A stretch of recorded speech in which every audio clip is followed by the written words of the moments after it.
been busy in the studio. We've been laying down tracks for the first volume of a 2-volume EP that we're working on. We've been pulling set lists together for a couple of big shows we have coming up. And then just life. It's been pretty intense. But I'm back in the studio today to bring you the next installment of the history of Vesper through music. When I left you last, we were talking about Queensryche and Operation Mindcrime. Hopefully some of you got to go see the Jeff Tate show where I believe he was doing Mindcrime all the way through.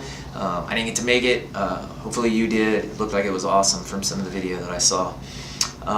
So at this point in time, I'm playing in, my band. We are doing mostly covers. We're starting to do some original work, but it's sort of revolving around that hair metal sort of thing, and a lot of the progressive metal sort of stuff like Queensryche, Iron Maiden, those sorts of bands we're looking at. And so that shift into that progressive metal side was the first thing that kind of sent me a little bit off kilter of sort of like what I saw myself as a musician, as a guitarist, and like what direction I sort of wanted to go.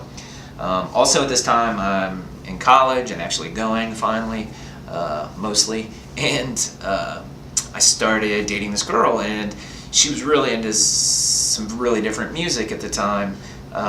She was introducing me to the Ramones, Red Hot Chili Peppers, Fishbone, bands like that.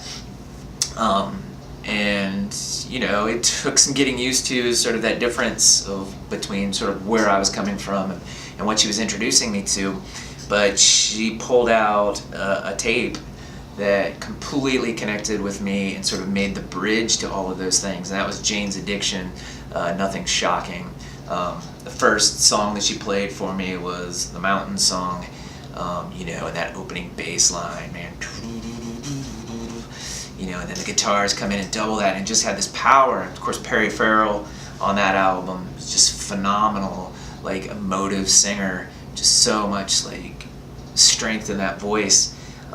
It just grabbed me immediately, and then getting through that whole album, the variety, the breadth of styles and layering that's on that, with samples, with jazz, with funk, with metal, it just really intrigued me and like sort of opened my mind to this world of possibilities.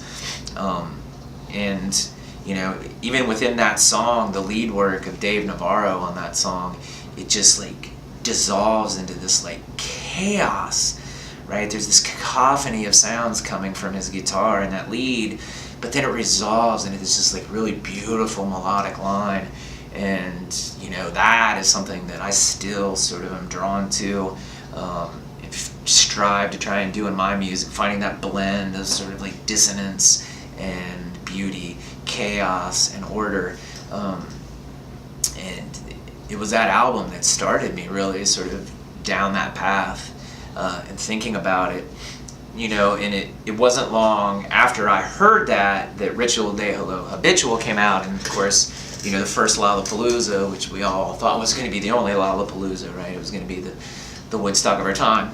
Looking back now, it's kind of fun to sort of take that in, but that festival, like going to that, was huge. Seeing bands like Jane's Addiction, 9 Inch Nails, Susie and the Banshees, Body Count was on that. Like, it was just like a really sort of amazing time. It really sort of changed my attitude about sort of what music could be, what it should be, what it might be. It actually, in kind of a negative sense, sort of led to a split with me and the band that I was in at the time, as I was really sort of getting pulled by this sort of alternative thing that was happening, and they were full steam ahead on sort of what they were already doing, and so it kind of led to that division. And interestingly, it really took me probably, it was 4 years after that, I think, before I really made anything solid with music again, but it's 20 years probably before I finally kind of come back to music and figure out where I belong and sort of what I need to be doing with it. In some senses, it really veered me off track in a weird way. and sort of messed with me.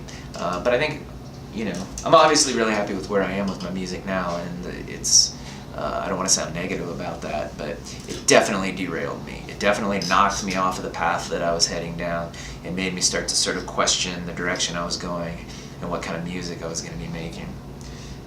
So yeah, I'm going to keep this one pretty short. I'm up against a big time crunch here with stuff, and I just wanted to get one of these out. Some people definitely responded when I asked if I should do another one, so I wanted to get this one out here. Interestingly, the next one that's going to come up, as I talk about sort of getting knocked into this like weird world of the alternative rock, the next album I'm going to talk about is actually going to bring me right back to sort of that progressive guitar thing when we talk a little bit about Joe Satriani and what his music sort of did to my brain and sort of thinking about playing guitar as well. So until next time, thanks for watching. I appreciate all of you that take the time to sit through this and respond.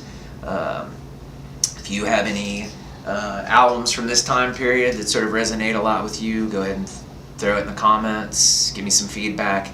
And don't forget, we have a show coming up July 21st at the Madison Live.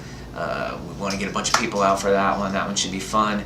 And then opening for Saving Abel, which will be really great for us. Hopefully we can get some of you to come out to that one as well. All right, until next time, thanks.